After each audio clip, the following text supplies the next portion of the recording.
अस्सलाम वालेकुम, welcome to science with Rumaisa. Dear students, आज की इस वीडियो में हम 9th क्लास का जो बायोलॉजी का चैप्टर 5 है, tissues, organs and organ systems, उसके टॉपिक 1 लेवल्स ऑफ ऑर्गेनाइजेशन को स्टडी करने वाले हैं। Organisms are built on a pattern of increasing complexity. जो जानदार हैं वो एक कम्प्लेक्सिटी, बढ़ती हुई कम्प्लेक्सिटी के पैटर्न पर बिल्ट हुए। There are different levels of organization. यहाँ पे मुख्तलिफ ऑर्गेनाइजेशन के लेवल हैं। Where lower levels are simpler, जहाँ पे सबसे छोटा जो लेवल है वो बहुत सादा होता है और हायर लेवल्स जो होते हैं वो बहुत ही कम्प्लेक्स होते हैं। मिसाल के तौर पर देखें कि इंसान की जब इब्तिदा होती है वो एक एटम से होती है ना। एटम से मॉलिक्यूल बनता है, मॉलिक्यूल बनने के बाद वो सेल में चेंज हो जाता है। सेल्स के बाद ऑर्गेनेलिज होते हैं, ऑर्गेनेलिज के बाद टिश्यूज़ होते हैं, टिश्यूज़ के बाद ऑर्गन्स के बाद ऑर्गन सिस्टम बनता है, ऑर्गन सिस्टम के बाद एक इंडिविजुअल बन जाता है। जब एक फ़र्द बनता है उससे आगे पॉपुलेशन इंक्रीज़ होती है। पॉपुलेशन इंक्रीज़ होने के बाद वो डिफरेंट पॉपुलेशंस के साथ जब रह रहे होते हैं उसको कम्युनिटी का नाम दिया जाता है। और कम्युनिटी जिस जगह पे रह रही होती है, जिस इन्वायरमेंट में रह रही होती है, उसे बायोस्फीयर का नाम दिया जाता है और इकोसिस्टम कहा जाता है। अच्छा, यहाँ पे हम इन लेवल्स को स्टडी करने वाले हैं कि लोअर लेवल जो है बहुत तो सादा था, मतलब कि एटम जो था वो बहुत सादा था। जब हम बायोस्फीयर या इकोसिस्टम तक पहुँचे तो वो क्या होगा, बहुत ही कम्प्लेक्स हो गया। Levels of organization in multicellular organisms, तो कहते हैं कि जानदारों में जो भी ऑर्गेनाइजेशन के लेवल्स होते हैं बहुत ही सादा तरीके से स्टार्ट होते हैं और स्मॉलेस्ट लेवल पे होते हैं, जैसे कि एटम से वो स्टार्ट होंगे, प्रोग्रेसिव टू द लार्जेस्ट, और वो आगे के आगे बढ़ते जाएंगे और कम्प्लेक्स लेवल के पास चले जाएंगे, मतलब कि जानदार। देखें, अब सीधा सीधा जानदार ही तो नहीं ना बन जाता, उसको भी डिफरेंट प्रोसेसेस से गुजरना पड़ता है। सबसे पहले एटम, उसके बाद डिफरेंट प्रोसेसेस से गुजरते गुजरते सेल डिवीजन के बाद जाके कहीं ऑर्गेनिज्म बनता है। अब ये देखें कि लेवल्स ऑफ ऑर्गेनाइजेशन जो है ना उसके 8 लेवल हैं। सबसे पहला लेवल क्या है, atom. Atoms are the smallest unit of matter that maintain the property of an element. वो कहते हैं कि एटम्स जो हैं ये किसी भी मादे का एक सबसे छोटा यूनिट है, यानी सबसे छोटी इकाई है जो कि किसी भी एलिमेंट की प्रॉपर्टी को मतवाजन रखता है। मिसाल के तौर पर कार्बन, हाइड्रोजन, ऑक्सीजन वगैरह। उसके बाद एटम्स मिलकर क्या बना देते हैं, मॉलिक्यूल बना देते हैं। Atoms combine to form molecules. Atoms मिलते हैं और मॉलिक्यूल्स बना देते हैं which can have entirely different properties, जिनके पास मुख्तलिफ खसूसियात होती हैं then the atoms they contain. वो कहते हैं कि उनके पास मुख्तलिफ खसूसियात होती हैं उन एटम्स के जिन पर ये मुश्तमिल होता है। For example water, protein, nucleic acid. अब देखें, वाटर जो है, वाटर एक मॉलिक्यूल है ना, तो पानी का हम फार्मूला क्या देखते हैं, H2O। अब H2 क्या है, हाइड्रोजन है, ऑक्सीजन है। ये हाइड्रोजन है, ये ऑक्सीजन है। ऑक्सीजन के एटम एक और हाइड्रोजन के 2 एटम मिले हुए हैं। हाइड्रोजन के 2 एटम मिलने और ऑक्सीजन का एक एटम मिलने से एक मॉलिक्यूल बन जाता है, उसको हम वाटर का नाम देते हैं। तो यहाँ पे ये एग्जाम्पल से क्या समझ आई कि एटम्स जो हैं वो मिलके मॉलिक्यूल्स बनाते हैं। Molecules combine in specific ways. फिर मॉलिक्यूल्स क्या करते हैं, खसूसी तरीके से कंबाइन होते हैं and the make subcellular level organelle. फिर क्या होता है, मॉलिक्यूल्स वो एक स्पेसिफिक वे में कंबाइन होते हैं और वो ऑर्गेनेली बना देते हैं। ऑर्गेनेली कहते हैं साख्त को, सेल के स्ट्रक्चर को। Each organelle is specialized to do a particular function. तो वो हर ऑर्गेनेली जो होगा वो उसके ज़िम्मे एक मखसूस काम लगा दिया जाएगा। जैसे कि यहाँ पे माइटोकॉन्ड्रिया का नाम दिया गया है। माइटोकॉन्ड्रिया क्या है, ये एक ऑर्गेनेली है। हमने पिछले चैप्टर्स में ये पढ़ा था, माइटोकॉन्ड्रिया, राइबोसोम्स, उसके बाद Golgi apparatus, endoplasmic reticulum, cell membrane, cell cytoplasm, इस तरह की ये क्या थे, ऑर्गेनेलीज थे। उनके जिम्मे मखसूस काम थे ना। अब माइटोकॉन्ड्रिया के जिम्मे क्या है, सेलुलर रिस्पिरेशन करवाना, और राइबोसोम्स के जिम्मे क्या है, प्रोटीन की सिंथेसिस करवाना। ठीक है, ये तो एग्जाम्पल आ गई ना ऑर्गेनेलीज की। तो ऑर्गेनेलीज क्या करती हैं, अपने काम के लिए मखसूस होते हैं। फिर नेक्स्ट आ जाता है सेल। अब सेल के जिम्मे क्या है, मुख्तलिफ ऑर्गेनेलीज मिलेंगे, वो सेल बना दें। अब देखें, व्हेन ऑर्गेनेलीज असेंबल, वो कहते हैं जब ऑर्गेनेलीज आपस में जुड़ते हैं, इंटरेक्ट विद ईच अदर, एक दूसरे के साथ इंटरेक्ट करते हैं, ताल्लुक बनाते हैं, दे मेक सेल, तो वो सेल बना देते हैं। सेल क्या है, smallest unit with characteristics of life. Cell जो है एक छोटी इकाई है जिंदगी की खसूसियात के साथ। They can carry out life activities. अब सेल के ज़िम्मे क्या होता है, इसने बहुत सारी ज़िंदगी की सरगर्मियों को कैरी किया होता है, उसने बहुत सी सरगर्मियों को संभाला हुआ होता है। एंड कैन आल्सो रिप्रोड्यूस, और इसके ज़रिए ही अमले तौलीद हो सकता है। Unicellular organisms are made of only one cell. अब यूनि का मतलब ही एक है, मल्टी का मतलब ज़्यादा। अब यूनि का मतलब क्या है कि वो जानदार जो एक सेल से मिलकर बने होते हैं उनको यूनिसेलुलर ऑर्गेनिजम्स का नाम दिया जाता है, और मल्टी सेलुलर ऑर्गेनिजम्स जो होते हैं वो ज़्यादा सारे सेल्स से मिलकर बने होते हैं। अब हम क्या हैं, हम मल्टी सेलुलर ऑर्गेनिजम्स हैं। डिफरेंट बैक्टीरिया वगैरह जो हैं वो क्या हैं, यूनिसेलुलर ऑर्गेनिजम्स हैं। अब हमने पढ़ लिया कि एटम्स ने मिलकर मॉलिक्यूल्स बना दिए, मॉलिक्यूल्स कंबाइन हुए स्पेसिफिक वे में, उन्होंने सब सेलुलर लेवल ऑर्गेनेली बना दिया। अब ऑर्गेनेलीज उठे, वो असेंबल हुए, एक दूसरे के साथ इंटरेक्ट किया, उन्होंने सेल बना दिया। अब सेल्स ने क्या किया, टिश्यूज बना दिए। अब ये लेवल चलता गया ना, अब एक चीज़ से मिलकर दूसरी चीज़ बन गई और दूसरी से तीसरी बन गई। इसी तरह ये लेवल एंड पे जाके एंड होना है इंडिविजुअल पे, यानी फर्द पे। स्टार्ट कहाँ से हो रहा है, एटम से, सिंपल से कम्प्लेक्स की तरफ हम जा रहे हैं। अब यह आ गया tissue.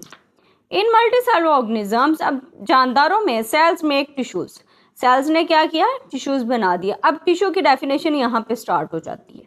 Tissue is a group of similar sales. Tissue जो है ये एक जैसे सेल्स का ग्रुप है जो कि एक दूसरे के साथ मिलकर काम कर रहे होते हैं टू परफॉर्म वन और मोर स्पेसिफिक फंक्शंस, कि जिनके जिम्मे ये होता है कि या तो वो उन्होंने एक काम करना है या फिर एक से ज़्यादा काम करने होते हैं। एग्जाम्पल्स ऑफ टिश्यूज इंक्लूड, अब टिश्यूज की एग्जांपल यहाँ पे दी हुई है। जानदारों में एपिथेलियल टिश्यू की दी हुई है, मसल टिश्यूज की दी हुई है, प्लांट्स में एपिडर्मल टिश्यू और वेस्कुलर टिश्यूज की एग्जांपल दी हुई है।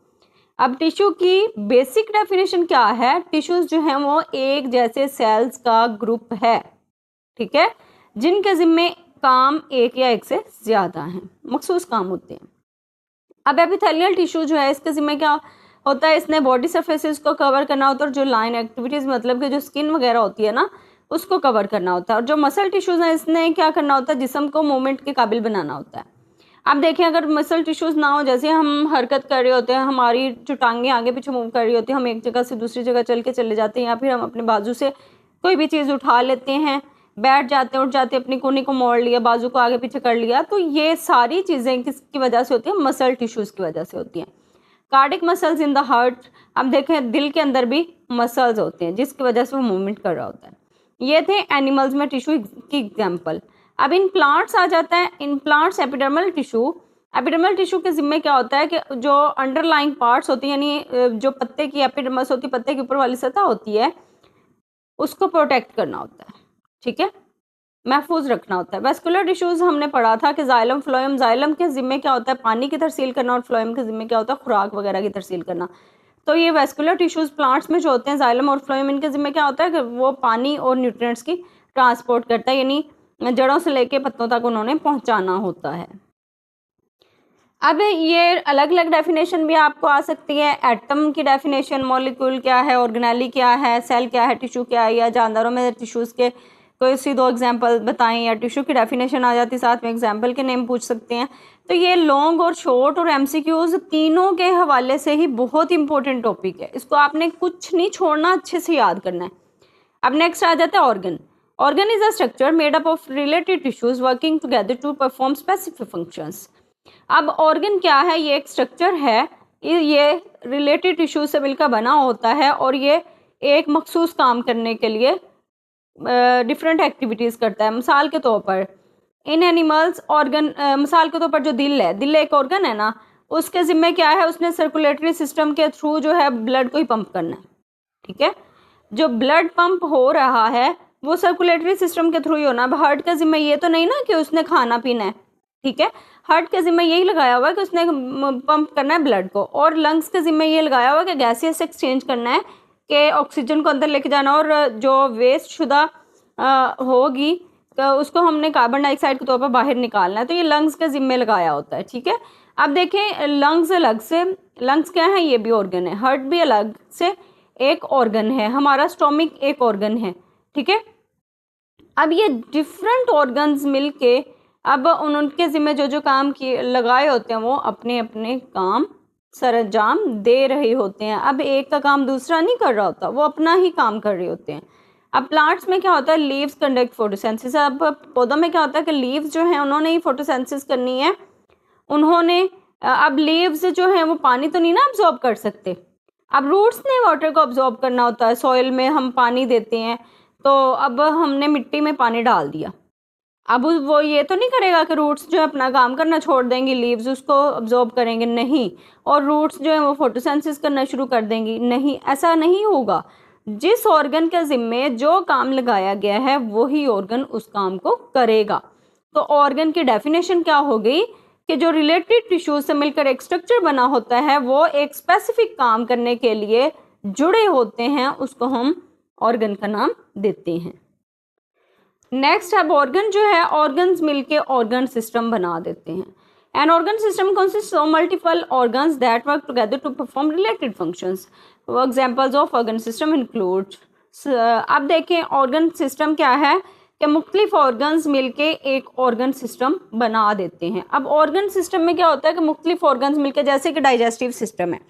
अब डाइजेस्टिव सिस्टम में क्या आ जाता है कि सबसे पहले खाना जो है हम मुंह में डालते हैं ना, एक नवाला मुंह में डाल दिया, अब खाने की नाली में जाएगा, उसके बाद स्टोमिक में जाएगा, फिर इंटेस्टाइन्स में जाएगा, फिर स्मॉल इंटेस्टाइन के बाद लार्ज इंटेस्टाइन में जाएगा, फिर एनस के थ्रू वेस्ट मटेरियल जो है वो रिमूव आउट हो जाएगा। अब ये डिफरेंट ऑर्गन्स जो हैं ये डाइजेस्टिव सिस्टम में इन्वॉल्व है ना। अब ये तो नहीं कि मुंह में हमने डाल लिया तो मुंह के थ्रू ही हमने बाहर निकालना है, तो ये डिफरेंट ऑर्गन्स से होते होते फिर वेस्ट जाके बाहर निकलता है ना, हमारे जिस्म से रिमूव होता है। तो ये मुख्तलिफ ऑर्गन्स इस काम में क्या होते हैं, मिले हुए होते हैं। यहाँ पे जानदारों में उन्होंने एग्जांपल दी है सर्कुलेटरी सिस्टम और डाइजेस्टिव सिस्टम की। अब सर्कुलेटरी सिस्टम क्या करता है, ट्रांसपोर्ट न्यूट्रिएंट्स और oxygen through out the body. Circulate का मतलब ये होता है कि गर्दश करवाना है, कि मतलब मुख्तलिफ जो न्यूट्रिएंट्स हैं, ऑक्सीजन वगैरह उसको पूरे जिस्म में ही ट्रांसपोर्ट करना। अब ये देखो हम सांस ले रहे हैं, हमारे नाक में ही तो नहीं ना रहेगी, वो हमारे जिस्म के अंदर जाती है, जाके फिर रिमूव होती है ना बाहर कार्बन डाइऑक्साइड के तौर पे डिफरेंट ऑर्गन्स से होके। तो इसी तरह digestive system breaks down food and absorb nutrients, तो वो क्या करता है, खुराक को ब्रेक डाउन करता है और न्यूट्रिएंट्स को अब्जॉर्ब कर लेता है। अब प्लांट्स में एग्जांपल दी हुई है उन्होंने कि रूट सिस्टम की। अब रूट सिस्टम में क्या होता है कि रूट्स जो हैं वो पौधे को एंकर करती हैं, यानी पौधे को ज़मीन के अंदर गाड़े रखती हैं, और क्या करती हैं वो पानी को अब्जॉर्ब करती हैं और न्यूट्रिएंट्स को अब्जॉर्ब करती हैं। शूट सिस्टम के ज़िम्मे क्या होता है, supports the plant. Shoot system ने क्या करना होता है, पौधे को एक सपोर्ट देनी होती है, एक महफूज रखना होता है उसको। एंड कंडक्ट्स फोटोसेंसिस, और फोटोसेंसिस के ज़रिए मतलब कि जो पत्ते वगैरह होते हैं उनके ज़रिए वो फोटोसेंसिस कर रहे होते हैं। अब ऑर्गन सिस्टम्स हमने पहले पढ़ लिया कि एटम से मिलकर मॉलिक्यूल बन गया, मॉलिक्यूल से मिलकर ऑर्गेनेली बन गया, ऑर्गेनेली से सेल बन गया, सेल से टिश्यू बन गया, टिश्यूज़ ने मिलकर ऑर्गन बना दिया, ऑर्गन्स ने मिलकर ऑर्गन सिस्टम बना दिया। अब ऑर्गन सिस्टम से आगे एक जानदार बन गया। अब वो डिफरेंट ऑर्गन सिस्टम्स जब मिलेंगे तो एक इंसान यानी एक जानवर की शक्ल इख्तियार कर लेंगे, वो जानवर कोई भी हो सकता है। An organism is a living entity that can function independently on behalf of proper functioning of its organ systems. वो कहते हैं कि जानदार जो है वो एक जिंदा एंटिटी है, ठीक है। अब देखिए उसके अंदर डिफरेंट ऑर्गन सिस्टम्स होंगे, वो क्या करेंगे, मखसूस काम करेंगे, वो इंडिपेंडेंट होंगे, वो डिपेंडेंट नहीं होंगे। अब देखें मैं खाना खा रही हूँ, अब मैं आप पे तो डिपेंडेंट नहीं हूँ ना कि आप मेरी जगह पर रोटी खा लो और मुझे उसका असर आ जाएगा, नहीं, मैं अपने ऑर्गन सिस्टम्स की प्रॉपर फंक्शनिंग की वजह से इंडिपेंडेंट हूँ। तो मेरे डिफरेंट ऑर्गन्स ने मिलकर मुझे क्या बना दिया, एक ऑर्गेनिज्म बना दिया। तो इसमें एग्जांपल उन्होंने दी हुई है ह्यूमंस की या ट्रीज की। अब ये देखिए नीचे उन्होंने एग्जांपल दी हुई है लेवल्स ऑफ ऑर्गेनाइजेशन की, जितने भी हमने लेवल पढ़े। अब देखिए उन्होंने कहा सबसे पहले क्या हुआ, एटम बना। एटम क्या है, स्मॉलेस्ट यूनिट है किसी भी मैटर का। अब उससे मॉलिक्यूल बन गया, मॉलिक्यूल्स ने मिलके क्या बना दिया, ऑर्गेनेली बना दिया, ऑर्गेनेली ने मिलके क्या बना दिया, सेल बना दिया, सेल्स ने मिलकर क्या बना दिया, टिश्यू बना दिया, टिश्यूज़ ने मिलकर क्या बना दिया, ऑर्गन बना दिया, ऑर्गन ने मिलकर क्या बना दिया, ऑर्गन सिस्टम बना दिया, ऑर्गन सिस्टम ने मिलकर क्या बना दिया, इंडिविजुअल बना दिया। तो यहाँ पे आके यहाँ स्टार्टिंग में क्या था, सिंपलर वन था स्टेप, एंड पे क्या हो गया, कम्प्लेक्स हो गया। नेक्स्ट आ जाता है इमर्जेंट प्रॉपर्टीज इन ऑर्गेनिज्म। जानदारों में the components eight which each level do not work solidly, instead they interact. वो कहते हैं कि कुछ कंपोनेंट्स तो होते हैं वो सॉलिडली वर्क नहीं करते, due to their interactions they create new functions. के वो कहते हैं कुछ इंटरेक्शंस ऐसी होती है, कुछ ताल्लुकात ऐसे होते हैं जिससे वो नए नए फंक्शंस को बनाते हैं। अब जब वो न्यू फंक्शंस क्रिएट करते हैं उन प्रॉपर्टीज़ को हम इमर्जेंट प्रॉपर्टीज़ का नाम देते हैं। दीज इंक्लूड द एबिलिटीज़, इसमें कौन कौन सी काबिलियत शामिल है, कौन सी एबिलिटीज़ शामिल हैं, that are present in higher level of organization, जिसमें ऑर्गेनाइजेशन के हायर लेवल आ जाते हैं। हायर लेवल में मैंने आपको क्या बताया, organism, but are not possible from the individual components. वो कहते हैं कि इन एबिलिटीज़ में क्या मौजूद जाते हैं, किसी भी ऑर्गेनाइजेशन के हायर लेवल आ जाते हैं और किसी भी इंडिविजुअल के कंपोनेंट्स इसमें पॉसिबल नहीं है। Following are the examples of emergent properties when lower levels make higher levels.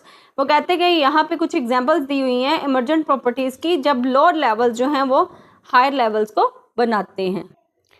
अब यहाँ पे आ जाती है एग्जाम्पल कि ऑर्गेनेलिज से सेल्स कैसे बनते हैं। Individual organelles have specific functions. वो कहते हैं कि अलग अलग जो ऑर्गेनेलिज होते हैं उनके जिम्मे कोई मखसूस काम होते हैं। However these organelles interact with in a cell, तो ये ऑर्गेनेलिज क्या करते हैं, सेल के अंदर एक दूसरे के साथ इंटरेक्ट करते हैं, एक दूसरे के साथ ताल्लुक बनाते हैं। They create a complex system capable of carrying out various cellular processes such as cell division, protein synthesis and energy production. अब वो कहते हैं कि आप देखें इंडिविजुअल के अंदर जो डिफरेंट ऑर्गेनेलिज होते हैं ना, वो अपने अपने मखसूस काम कर रहे होते हैं। अब वो क्या करते हैं, ऑर्गेनेलिज इस सेल के अंदर ही एक दूसरे के साथ इंटरेक्ट करते हैं और वो अपने आप के अंदर एक कम्प्लेक्स सिस्टम बना लेते हैं जिसके ज़िम्मे सेलुलर प्रोसेसेस होते हैं। जैसा कि सेल डिवीजन हमने माइटोसिस मियोसिस पढ़ा ना, तो वो क्या है, सेल डिवीजन के प्रोसेसेस है, प्रोटीन सिंथेसिस वगैरह या एनर्जी प्रोडक्शन वगैरह। फिर वो कहते हैं सेल्स कैसे टिश्यूज़ में होते हैं। From cells to tissues, individual cells do not have properties that are present in the tissue. वो कहते हैं कि अब सेल्स के पास वो खसूसियात नहीं होती जो टिश्यूज़ के अंदर मौजूद होती हैं, विच दे मेक, जिससे वो बनते हैं। For example muscle cells combine to form muscle tissue. अब वो कहते हैं कि मसल टिश्यू सेल्स जो हैं वो मिलते हैं, वो मसल टिश्यू बना देते हैं जो कि कॉन्ट्रैक्ट यानी फैलने सिकुड़ने या फिर कोई भी एनर्जी होती है, फोर्स होती है, उसको बनाने में हेल्प करते हैं। फिर वो कहते हैं टिश्यूज़ जो हैं वो ऑर्गन्स कैसे बनाते हैं। An organ perform complex functions that it's individual tissues can not perform. एक ऑर्गन जो है वो कहते हैं मुख्तलिफ कम्प्लेक्स फंक्शंस को, बहुत से मुख्तलिफ पेचीदा जो होते हैं ना अफ़ाल, उनको सर अंजाम देता है जो कि एक इंडिविजुअल जो है परफॉर्म नहीं कर सकता।